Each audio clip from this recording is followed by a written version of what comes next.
Well, good day to you.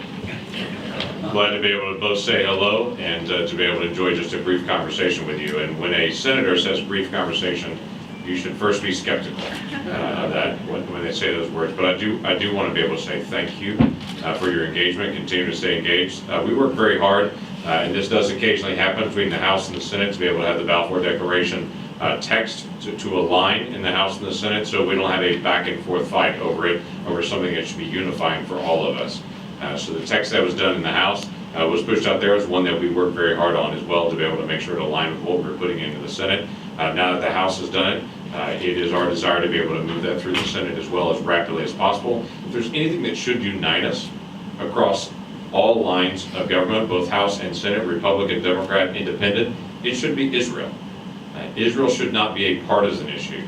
This is a unifying issue for us to be able to step up and to be able to say, we have an ally in the Middle East, a functioning democracy that lines up with all of our values. It's Israel.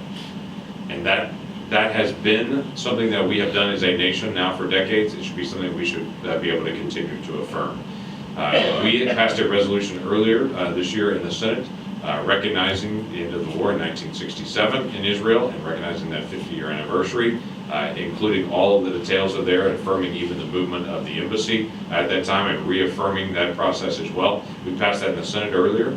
We look forward to being able to pass the simple Balfour resolution as well. It is interesting to note, as many of you are extremely aware of, that it's not only an issue of 100 years past the Balfour Declaration, and that nudge in the Western world to be able to move back towards the reestablishment of the modern day of Israel. But think about the length of time. It wasn't until 1922, and Warren Harding, the infamous President Warren Harding, that all was tried. It wasn't for years later that we had the opportunity as a nation then to be able to align with the Balfour Declaration. We should be much faster than that to be able to engage on these issues in the days ahead and look forward to that conversation. I would say thank you again, Ambassador. Always great to see you, and appreciate very much your work and what you continue to do.